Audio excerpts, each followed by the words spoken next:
नमस्कार। आज हम बात करेंगे एनवीडिया जो कि विश्व की एक अग्रणी चिप निर्माता कंपनी है। अब वो भारत के आईडीटीए के साथ होने की घोषणा उसने कर दी है।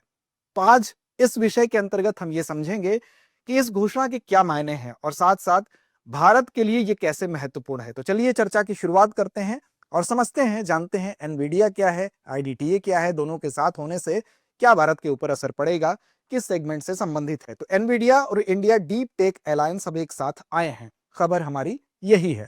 तो सबसे पहले बात करते हैं एनवीडिया के बारे में। जैसा कि शुरू में ही मैंने आपको बताया कि ये क्या है, तो ये चिप निर्माता कंपनी है और ये ऐसी वैसी चिप निर्माता कंपनी नहीं है, ये विश्व की अग्रणी चिप निर्माता कंपनी है।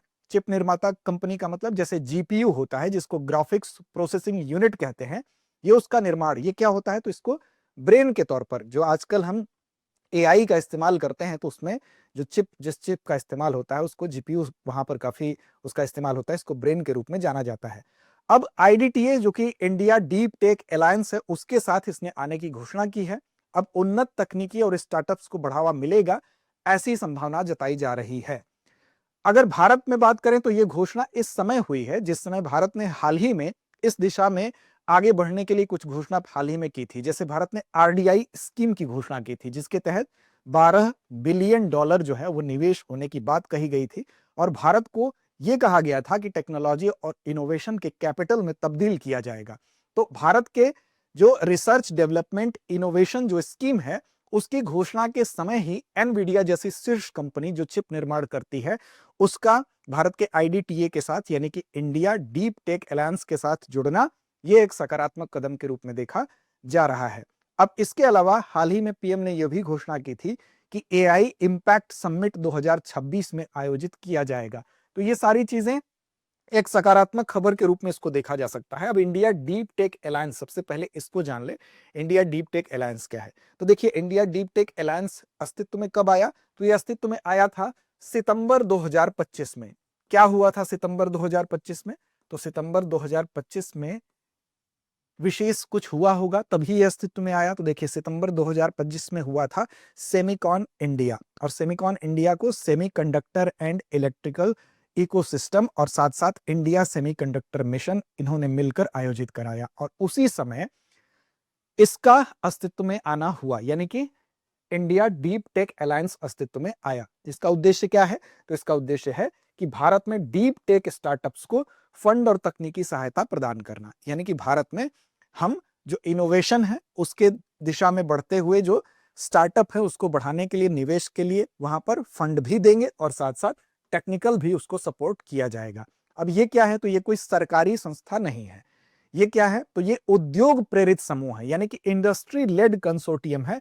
इंडस्ट्री लेड कंसोर्टियम का मतलब ये होता है कि इसमें अमेरिका की कुछ कंपनियां और भारत की कुछ कंपनियां वो एक मंच पर, वहां पर कंपनियां भी होंगी, वहां पर इन्वेस्टर्स भी होंगे, वहां पर टेक्निकल पार्टनर्स भी होंगे और एक मंच पर अपने सारे समूह इकट्ठे होकर साझे उद्देश्य को शेयर करेंगे। यानी कि एक मंच पर, एक अलायंस के तहत आप कह सकते हैं, एक मंच पर आकर अपने जो टेक्निकल अनुभव हैं, जो इन्वेस्टमेंट्स हैं, जो कंपनियां हैं, इन्वेस्टर्स हैं, टेक पार्टनर्स हैं, वो सब एक जगह इकट्ठे होंगे और भारत और अमेरिका के तमाम लोग मिलकर यहां पर इकट्ठे हुए। तो ये अस्तित्व में कब आया, तो ये अस्तित्व में आया सितंबर 2025 में। इसको आपको याद रखना है। तो आईडीटीए यानी इंडिया डीप टेक अलायंस, जिसका उद्देश्य क्या है, भारत में डीप टेक स्टार्टअप्स को फंड भी देना और साथ साथ टेक्निकल सपोर्ट भी करना।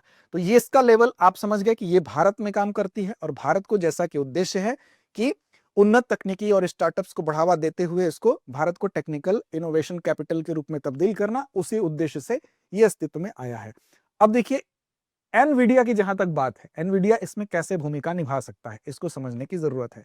तो देखिए, एनवीडिया की अगर भूमिका की आप बात करेंगे तो एनवीडिया जो है इसमें एक फाउंडिंग मेंबर तो होगा ही, यानी कि यहां पर स्ट्रेटेजिक फाउंडिंग मेंबर होने के साथ साथ, यानी कि निवेश तो ये करेगा ही, स्ट्रेटेजिक टेक्निकल एडवाइजर भी होगा, यानी कि संस्थापक सदस्य तो ये होगा ही, साथ साथ रणनीतिक तकनीकी सलाहकार की भूमिका भी एनवीडिया निभाएगा।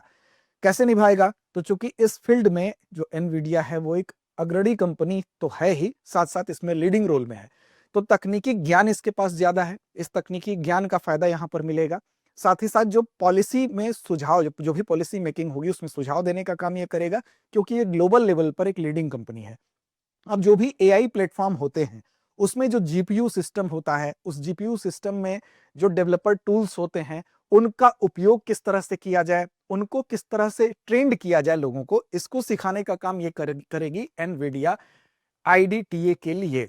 तो इसका मतलब जो ग्लोबल लेवल की लीडिंग कंपनी है वो भारत में इस तरह से सहायक हो सकेगी। अब इसमें अगर हम बात करेंगे तो जो पूंजी निवेश है, पूंजी निवेश का काम तो ये करेगी ही, साथ साथ मेंटरशिप का काम करेगी, यानी कि जो स्टार्टअप अगर कोई शुरू करना चाहता है तो उसके लिए लोगों को ट्रेंड करने का काम करेगी अपने अनुभवों के आधार पर। अब भारत सरकार की जो आरडीआई स्कीम है, हम कह सकते हैं कि आरडीआई स्कीम के साथ ये मिलकर काम करेगी एनवीडिया। अब भारत में स्टार्टअप की पोजीशन क्या है उसको भी देख लेते हैं। तो भारत में डीप टेक स्टार्टअप की कंडीशन में अगर देखेंगे तो पिछले कुछ वर्षों में तेजी आई है। भारत में डीप स्टार्टअप की स्थिति अगर आप देखेंगे तो पिछले वर्ष 1.6 बिलियन डॉलर यानी 1.6 बिलियन डॉलर थी। तो इसका मतलब कि पिछले साल से अगर देखेंगे पिछले वर्षों की तुलना में तो ये लगभग 78%, 78% की इसमें वृद्धि देखी गई थी। अब डीप टेक की अगर सिर्फ बात करें तो इसमें जो कुल फंडिंग स्टार्टअप्स के लिए हो रहा था उसमें डीप टेक के लिए 20% फंडिंग डीप टेक के लिए हो रहा है। इस फंडिंग को भी हम कह सकते हैं, इसमें भी कुल फंडिंग में जो हिस्सेदारी है वो भी बढ़ने की संभावना है।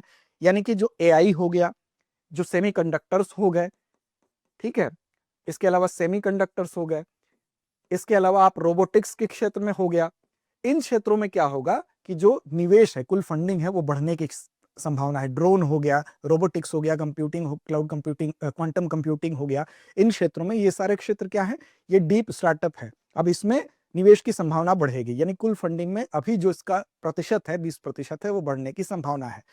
तो ये फिलहाल ये देख सकते हैं। अब मुख्य क्षेत्र क्या है, इंपॉर्टेंस क्या है, तो डीप टेक में इन्वेस्टमेंट तो बढ़ेगा ही, भारत की आर्थिक और सामरिक स्वतंत्रता के लिए भी जरूरी है, क्योंकि इन चीजों में अगर एआई को ही देख ले तो इसमें अभी तो बहुत ज्यादा आत्मनिर्भर नहीं हो सके हैं। इसके अलावा आप क्वांटम कंप्यूटिंग की ही बात कर लें या जो सेमीकंडक्टर्स हो गए, जो चिप्स बनती हैं उसकी ही बात कर लें, तो हम आत्मनिर्भर बनने की दिशा में अग्रसर हो सके, इसके लिए प्रयास किया जाएगा। तो इसमें सहायता कौन कर सकता है, इसमें टेक्निकली हमको सपोर्ट कर सकता है, निवेश के माध्यम से सपोर्ट कर सकता है एनवीडिया, और उसका लाभ आईडीटीए भी उठा सकती है, और साथ साथ भारत का जो मिशन है उस मिशन का जो उद्देश्य है वो भी पूरा हो सकता है, यानी कि आरडीआई जो स्कीम है उसका जो उद्देश्य है वो भी पूरा हो सकता है। अब सरकार ये भी चाहती है कि हम उच्च तकनीकी क्षेत्र में भी जो हमारी क्षमता है उसमें हम ध्यान दें और इसमें आगे बढ़ सकें। जैसे ओपन एआई ने भारत में भी आपने देखा होगा कि जो जीपीटी प्रो है उसको 1 साल के लिए फ्री में दिया, लेकिन 1 साल के लिए ही फ्री में दिया ना, हो सकता है कि आगे वो इस पर शुल्क लगा दे। लेकिन अगर हम ये खुद का अपना डेवलप कर देते हैं, एआई सेक्टर में हम खुद आत्मनिर्भर हो जाते हैं, तो हमारी ये डिपेंडेंसी दूसरे देशों पर कम से कम होगी। तो यहाँ पर जहां एक तरफ वो निवेश भी करेगा वहीं एक तरफ टेक्निकल सहायता भी देगा, तो भारत में टेक स्टार्टअप्स की जो कंडीशन है वो बेहतर हो सकेगी। अब इसके जुड़ने का महत्व क्या है, एक तो ये इंडस्ट्री क्रिएटर है, इस कंपनी को सिर्फ इसका इंपॉर्टेंस ये है कि वो कंपनी सिर्फ नॉर्मल कंपनी नहीं है, जबकि एनवीडिया जो चिप निर्माता कंपनी है ये एक इंडस्ट्री क्रिएटर के तौर पर इसको जाना जाता है। तो इसका रोल, इसका भारत के आईडीटीए के साथ जुड़ने में काफी अहम रोल होगा। तो वैश्विक तकनीकी विश्वसनीयता यानी ग्लोबल क्रेडिबिलिटी भारत की बढ़ेगी।